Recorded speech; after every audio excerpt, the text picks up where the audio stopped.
ہمسائے کی اذیتوں پر صبر کرنا، ہمسائے کی تکلیفوں پر صبر کرنا۔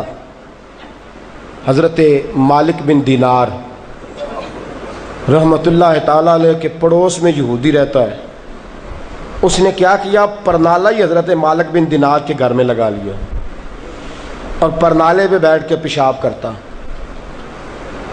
گھر کے اندر آتا۔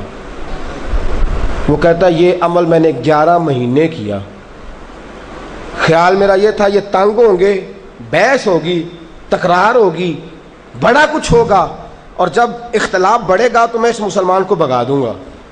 کہتے 11 مہینے تک یہ عمل جاری رہا۔ حضرت مالک بن دینار ٹس سے مس نہ ہوئے، میں ہی پریشان ہو گیا۔ میں نے کہا کس مٹی کا بنا ہوا آدمی ہے، مسلمانوں کا پیشوا ہے، اتنے لوگ ملنے آتے ہیں، اور میں چھت پہ اکثر چڑھ کے دیکھتا ہوں گھر میں صفائی بھی بڑی ہوتی ہے، صفائی پسند بھی بڑا ہے، لیکن 11 مہینے سے مسلسل پیشاب کر رہا ہوں اس کے آنگن میں، بولتا ہی نہیں۔ کہتے ہیں ہم تو دشمن کو بھی پاکیزہ سزا دیتے ہیں، ہاتھ اٹھاتے نہیں اسے، اس کی نظروں سے گرا دیتے ہیں۔ کہا 11 مہینے بیت گئے لیکن وہ ٹس سے مس ہی نہیں ہوئے۔ کہتے میں ہی پریشان ہو گیا، 4 دن پیشاب نہ کیا، پھر خود ہی میں نے ملاقات کر لی۔ میں نے کہا مالک، اے مالک بن دینار، روز تیرے گھر میں میرا پیشاب جاتا تجھے تکلیف نہیں ہوتی؟ تو فرمانے لگے تکلیف تو ہوتی ہے، بچے بھی احتجاج کرتے ہیں۔ میں نے اس طرح کیا ہے کہ ایک دابڑا، ایک جھاڑو میں نے رکھ لیا ہے، تو پیشاب کرتا ہے میں اسی وقت اٹھا کے باہر پھینک دیتا ہوں۔ یہ کام کہا آپ کیوں ایسا کرتے ہیں، کیوں کرتے ہیں ایسا؟ پر میں اس لیے کہ میرے رسول نے فرمایا ہمسایہ ہمسایہ ہی ہوتا ہے، وہ ہمسایہ مسلم یا غیر مسلم کا فرق بھی نہیں، فرمایا ہمسایہ ہمسایہ ہوتا ہے۔ تیرے حقوق ہیں، میرے دل میں خیال آیا شاید تیرے گھر میں پیشاب کرنے کی جگہ نہ ہو، شاید باہر جانا تیرے لیے مشکل ہو، تو میں اس تصور میں کہ کوئی بات نہیں، اگر میرے گھر کی طرف پیشاب کر کے اس کو کوئی سہولت ملتی ہے تو مجھے دے دینی چاہیے۔ وہ یہودی کہنے لگا میں نے رات میں پڑھا تھا کہ مسلمانوں کے نبی کا ظرف بہت بڑا ہوگا، مسلمانوں کے پیغمبر کے حوصلے بڑے وسیع ہوں گے، مسلمانوں کے رسول کے حوصلوں کے اندر دریا سے زیادہ گہرائی اور صحرا سے زیادہ وسعت ہوگی۔ تمہارے نبی کی بات ہے، میں تیرے حوصلے دیکھ کے پریشان ہو گیا ہوں، تو تمہارے رسول کی کتنی شان ہوگی، پر پڑھاؤ کلمہ میں بھی مسلمان ہو جاتا اگر تمہارے حوصلے کا یہ عالم ہے۔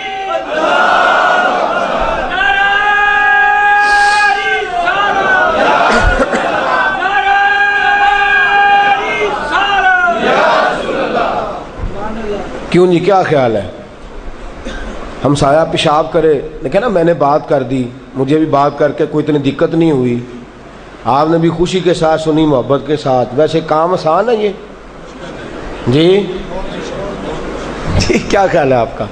نالی بنی اس لیے ہوتی ہے کہ اس میں گندگی جانی ہے، اور ہم نے خود تھڑی نیچی بنائی ہو نا، اور ہمسائے کی گندگی ہماری اپنی غلطی سے کہ ہمیں تھوڑا اونچا کر کے رکھنا چاہیے تھا سلیب کو، لیکن وہ آ کے پھنس جائے نا کبھی گند، تو ڈنڈا ہوتا ہے ہمارے ہاتھ میں، ہم ہاتھ سے بھی نہیں دروازے پہ دستک دیتے، ڈنڈے سے دیتے ہیں، اور دستک دے کہتے ہیں نکل باہر اور دیکھ تو نے کیا کیا ہے، نکل باہر دیکھ تو نے، اور 50 گلیاں کٹھی ہو جاتی ہیں۔ کس وجہ سے؟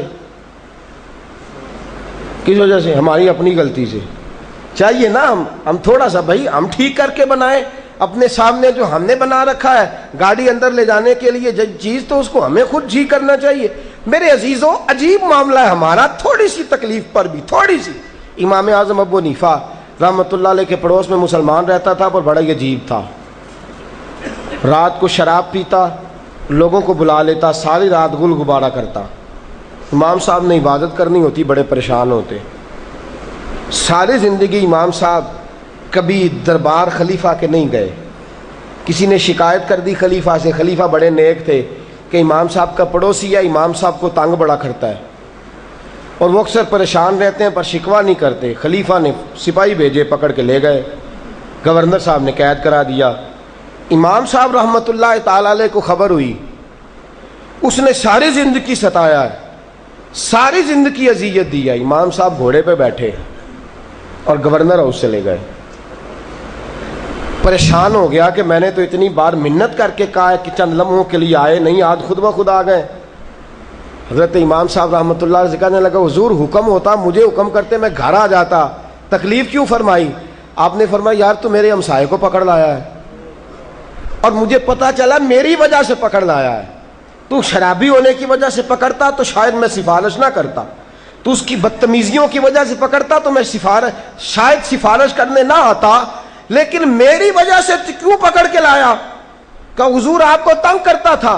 فرمایا کرتا تو کرے, وہ تنگ کرتا تھا تو مجھے اس کی آواز میں عبادت کرنے پر اللہ زیادہ اجر عطا فرماتا تھا, اس کی اذیتوں پر صبر کرنے کی بنیاد پر میرا ثواب بڑھ جاتا تھا. مجھے تنگ کرتا تھا تو کرتا رہتا, میری وجہ سے گرفتار نہ کر. ہاں اگر تو شرعی حد قائم کرنا چاہتا ہے, اسے سزا دینا چاہتا ہے, اسے گرفتار کر.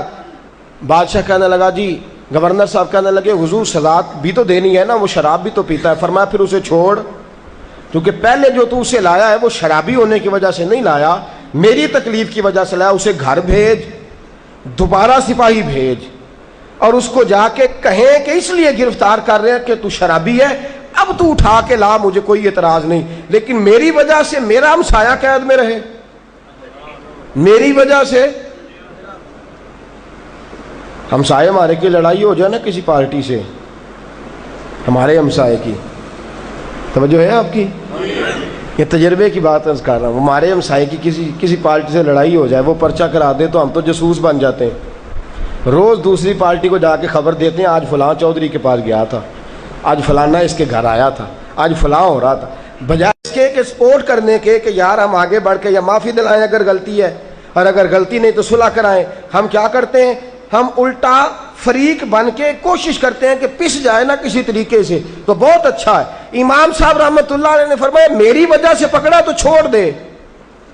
بادشاہ نے چھوڑ دیا اور جا کے کہنے لگے بے حیا انسان, تو نے ساری زندگی امام صاحب کو ستایا ہے اور آج وہی آ گئے ہیں تیری سفارش کرنے کہ میری وجہ سے تکلیف نہ ہو. اٹھا آ کے امام صاحب کے قدموں میں بیٹھ گیا, کہنے لگا حضور آپ نے بڑی بار سمجھایا تھا کہ شراب چھوڑ دے, میں باز نہیں آتا تھا, لیکن آج آپ کے اس سلوک نے مجھے توبہ کرنے پر مجبور کر دیا ہے. اس حسن سلوک نے, ہمسائے کے ساتھ اپنا رشتہ اس طرح کا رکھیں جس طرح کا رشتہ انسان کا اپنی اولاد سے ہوتا ہے ویسے ہمسائے کی اولاد سے, جس طرح کا اپنے بھائی کے ساتھ ہوتا ہے ویسے ہمسائے کے ساتھ, جس طرح کا اپنی بہن کے ساتھ ہوتا ہے اس طرح کا اس کی زوجہ کے ساتھ. عزیز دوستو, اپنے آپ کو سنواریے. پڑوسی, اچھے پڑوسی ڈھونڈنے کے چکر میں پڑ گئے ہم, حالانکہ چاہیے یہ تھا کہ ہم اچھے پڑوسی بننے کے چکر میں ہوتے کہ مجھے ایک اچھا پڑوسی بننا ہے, ایک اچھا پڑوسی.